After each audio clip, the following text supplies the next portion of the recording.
जो इतिहासकार हैं उनकी अपनी ख़ुद की एक आइडियोलॉजी है, ख़ुद का अपना एक नज़रिया है, ख़ुद की अपनी विचारधारा है। ज़ाहिर बात है कि ये भी इस किताब के बारे में या बहुत सी चीज़ों के बारे में जब वो गुफ्तगू करेंगे तो हम उनसे बहुत कुछ सीख पाएंगे। हमारे प्रदीप कपूर जी हैं, नासिर साहब, मोहम्मद एहसन साहब, जनाब राकेश मिश्रा साहब, हमारे बहुत से दोस्त हमारे साथ में अब्दुल हफीज़ गांधी जी बैठे हुए हैं, छाबड़ा जी का जिक्र बहुत ज़रूरी है। सभी जानते हैं इनको इनके वालिद के ताल्लुक़ से कि आप जनाब राम लाल जी के जो उर्दू के मशहूर जिसे कहते हैं कि अफसाना निगार थे, उनके साहबजादे हैं। और इसके बाद मैं सबसे ज़्यादा शुक्रिया का मुस्तहिक जनाब वक़ार रिज़वी साहब को समझता हूँ, क्योंकि उन्होंने इस प्रोग्राम के ज़रिए एक अकादमिक और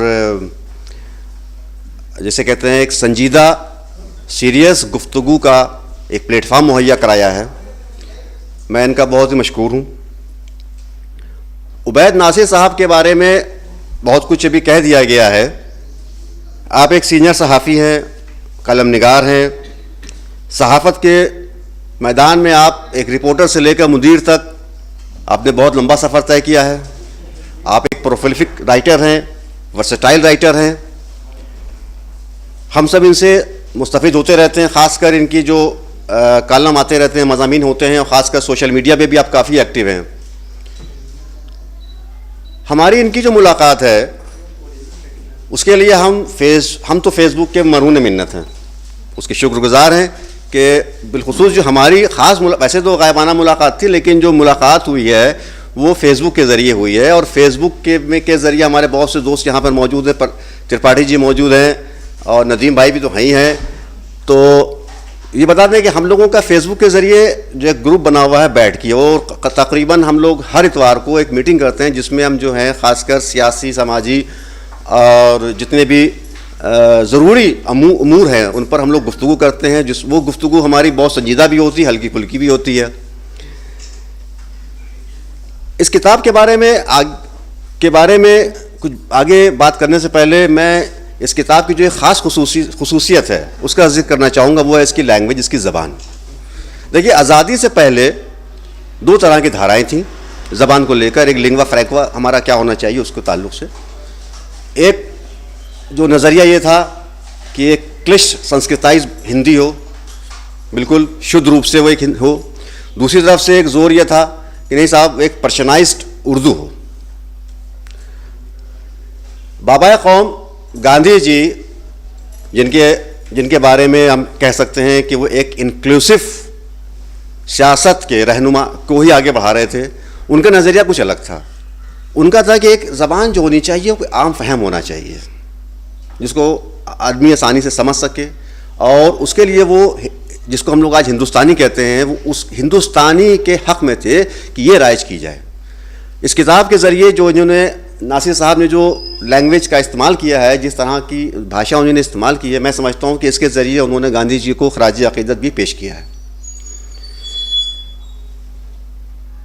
तारीख़ का लिखना, तारीख़ के पस मंज़र में किसी बात को पेश करना एक हमेशा से एक बड़ा ही मसला रहा है। अगर हम हिंदुस्तान के पस मंज़र में इसको देखें तो बहुत से टकराव हैं।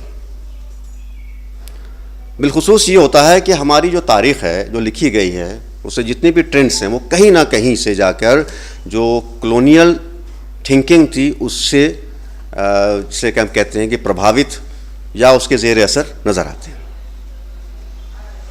1818 या 1817, मुझको इस वक्त तारीख ठीक से नहीं याद आ रही है, जेम्स मिल ने जब the history of British India को लिखा तो वही शख्स था सबसे पहले जिसने इंडियन हिस्ट्री का जो पीरियडाइजेशन है उसको जो अदवार, 3 अदवार में बांटा, 3 कालों में बांटा, एंशंट, मिडविल और मॉडर्न। एंशंट को उसने हिंदू पीरियड कहा, मिडविल को मुस्लिम पीरियड कहा, और अपने पीरियड को उसने क्रिश्चियन पीरियड नहीं कहा बल्कि ब्रिटिश पीरियड या मॉडर्न पीरियड कहा। ये एक साजिश थी जिसके तहत हिंदुस्तान की तारीख़ को जो एक तसलसल था, उसके अंदर एक कंटिन्यूटी थी, सततता थी, उसको उसने क्या किया कि मज़हब के नाम के ऊपर वो बांटने की कोशिश करी। और हुआ ये, अब उसके साथ में ये भी हुआ कि जो ओरिएंटलिस्ट का ये जो प्रस्तुतिकरण था, जो उनका जो पेश करने की साजिश थी, उसी को बुनियाद बनाकर हमारे यहाँ भी तारीखें लिखी गई। ये जो डिस्टॉर्टेड फिगर थी, जो मस्क शुदा तस्वीर थी, उसने आगे भी ये रुझान बाकी रखा।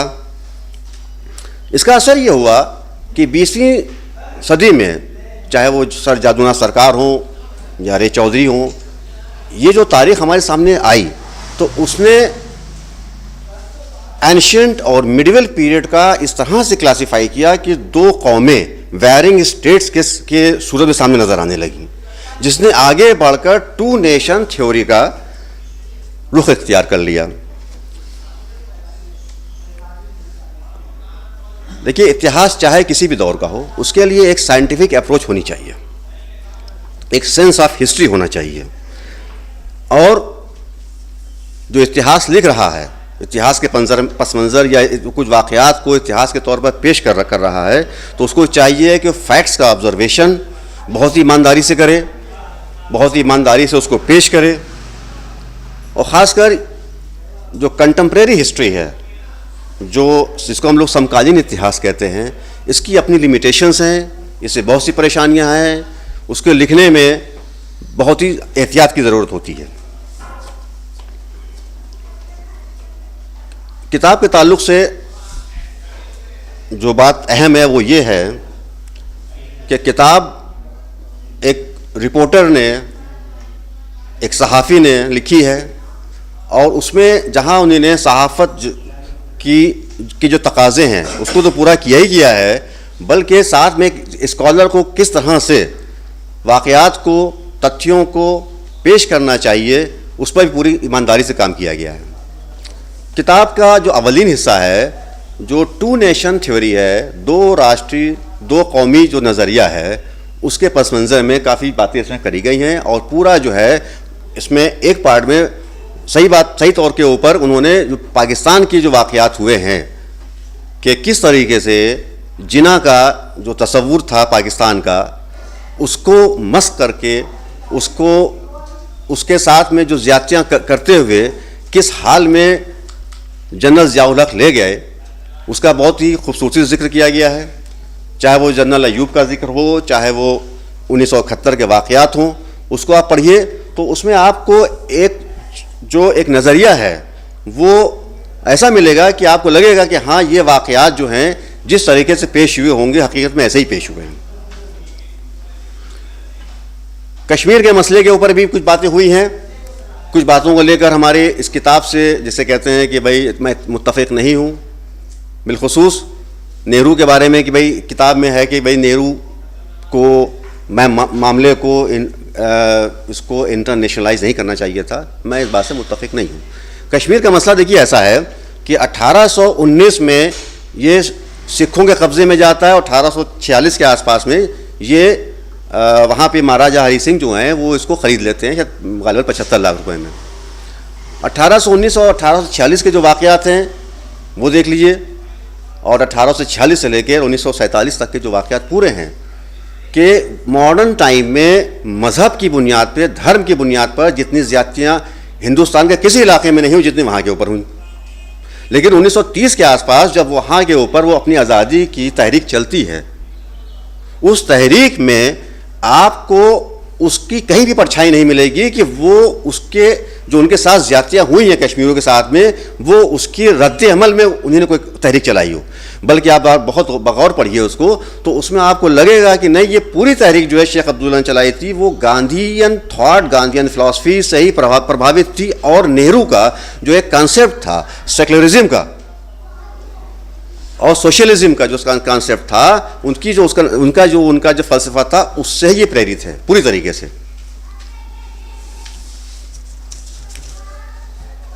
शेख अब्दुल्ला, गांधी, नेहरू या उनकी जैसी फ़िक्र रखने वाले कि जो टू नेशन थ्योरी के शदीद तौर पर मुखालिफ थे, वो कश्मीर को एक तरीके से एसेट समझते थे। हालांकि उनकी काबीना के अंदर नाम नहीं लेना चाहूँगा, सब आप समझ जाएंगे कि वो टू नेशन थ्योरी के फेवर में थे और वो इसको एक तरह से लाइब्रेरी मान रहे थे। वो इसमें उनको ये था कि भाई जो आज हम उनका जिक्र करते हैं कि भाई उनकी वजह से वाकई में हैदराबाद या जूनागढ़ की जिन मानकों के ऊपर, जिन स्टैंडर्ड के ऊपर, जिस वजूहात के बिना पर उनका इल्हाक किया गया, वो उसी बुनियाद के ऊपर वो इल्हाक हिंदुस्तान में उसका नहीं चाहते थे। बिल्कुल खुली बात है। आपको मिलेगा कि वहाँ से अगर टेलीग्राम आ रहा है कि भाई हम कुछ बात करना चाहते हैं एक्सेशन के लिए, तो यहाँ से उसका जवाब नहीं आ रहा, हम सोचेंगे, देखेंगे। वो तो फिर सितंबर अक्टूबर 1947 के आसपास जो जम्मू के अंदर दंगे, वो दंगों के बाद में वहाँ से कबीलाई आते हैं। कबीलाई क्या आते हैं, बल्कि पाकिस्तान की वो फौजी होती हैं, वो आती हैं, और उसके बाद वो अक्टूबर 47 में जो एक्सेशन होता है वो उसके लिए भी, हालांकि उस वक्त शेख अब्दुल्ला जेल में थे, शेख अब्दुल्ला और नेहरू और गांधी ये इसके लिए बिल्कुल जिम्मेदार हैं कि हमारी जो सेकुलरिज्म है, हमारा जो सोशलिज्म है और हम जो टू नेशन थ्योरी के अगेंस्ट हैं, उसको किस तरह से बाकी रखा जाए। हकीकत यही है कि कश्मीर का जो मसला है हमारे सेकुलरिज्म का एक लिटमस टेस्ट है कि हम सेकुलर हैं। हमको साबित करने के लिए कश्मीर मसले का एक हल निकालना होगा।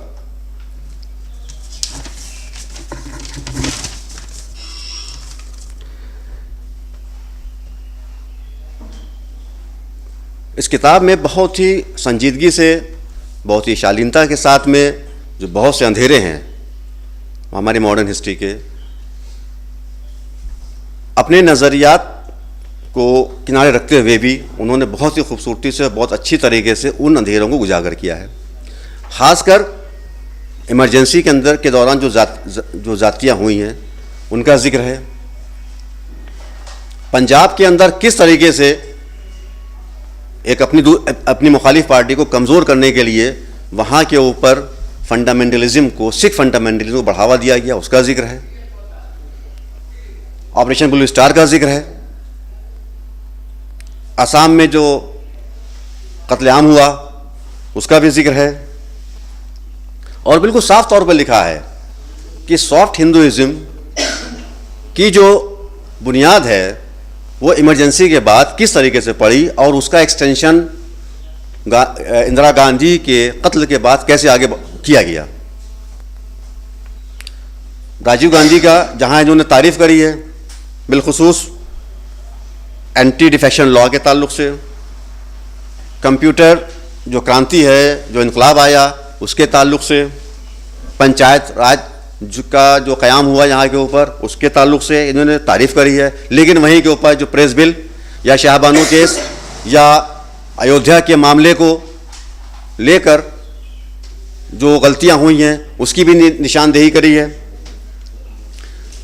इसी बीच में जनता पार्टी के तौर का भी जिक्र है कि किस तरीके से दोहरी सदस्यता की बुनियाद के ऊपर ये पार्टी टूटी, किस तरीके से वहाँ के ऊपर कांग्रेस ने चरण सिंह को कैसे अपने लालच दिया, जो भी किया वो सब भी इसमें जिक्र है। राजीव गांधी का जो दौर है उसका जिक्र करते हुए उसके अंधेरों को भी इन्होंने उजागर किया है और ख़ासकर बोफोर्स का भी काफ़ी जिक्र किया है। बोफोर्स के बाद जो हुकूमत कायम होती है वीपी सिंह की, उसका जिक्र है। उस जिक्र में मंडल कमंडल की जो राजनीति हो रही है उसका जिक्र है। बाबरी मस्जिद 1992 का पूरा जिक्र है, क्योंकि आप खुद वहाँ मौजूद थे तो आपने उसका जो जिक्र किया है वो वाकई में पढ़ने वाला है, देखने वाला है, समझने वाला है। मौजूदा दौर में 92 के बाद जो कांग्रेस सरकार बनी उसके अंदर किस तरीके से लिबरलिज्म, इकोनॉमिक लिबरलिज्म को लाया गया, उसकी कमियों का भी जिक्र किया गया है। किताब में कुछ वाक़यात का बहुत अच्छा जिक्र है, बहुत अच्छी तरह से जिक्र किया गया है, जो मैं चाहूँगा कि वो सबको मालूम होना चाहिए। वो है कि 47 हमारे लिए एक टेस्ट था, एक इम्तिहान था। हमने गांधी नेहरू की जो सेकुलरिज्म के प्रति जो उनकी जो कमिटमेंट था उसको समझा और यहाँ से ना जाने का फ़ैसला किया। लेकिन उसके बाद 1949-1950 के आसपास के जो वाक़यात हुए, उसके पहले 47 के बाद जो वाक़यात होने शुरू हो गए, तो लोगों का थोड़ा सा भरोसा डगमगाया। उस पस मंज़र में मौलाना आज़ाद की जो तकरीर है, वाकई में वो तकरीर जो पूरा इन्हीं ने उसको नकल किया है, उसको पढ़ने वाला है कि किस तरीके से उन्होंने यहाँ पर रोका। और उसके बाद जो एक वाक़या और है कि जहाँ के ऊपर खुद हमारे यहाँ के चीफ मिनिस्टर जो हैं वो मुसलमानों को रोकने की कोशिश करते हैं और उसमें बाकायदा 3 दिन का वक्त लिया जाता है, और वो वाक़या जो है जनाब नुमानी साहब से इन्होंने नकल किया है। उस वाक़े को मैंने जब पढ़ा इसको, उसके बाद अपने हमारे दरमियान दाऊद जी गुप्ता आ गए हैं, मैं चाहूँगा कि आप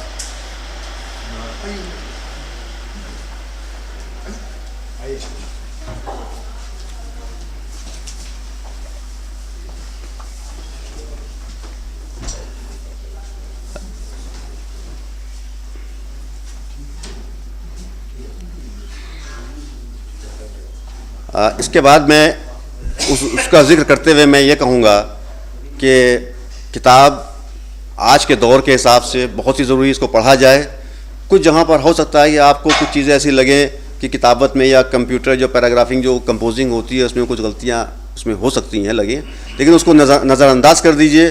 जो किताब का जो असल मकसद है वो ये है कि हमारी आज के दौर की तारीख़ में क्या है, हम कहाँ जा रहे हैं। कहीं ऐसा तो नहीं है कि हम कुछ फासिज्म की तरफ तो नहीं आगे बढ़ रहे हैं। बहरहाल मैं अब चाहूँगा कि अपनी बात को यहीं पर ख़त्म करूँ। आखिर में फिर मैं जनाब वक़ार रिज़वी साहब का शुक्रिया अदा करूँगा कि उन्होंने हम सबको मौका दिया कि एक हम संजीदा कोई गुफ्तगू कर सकें। शुक्रिया।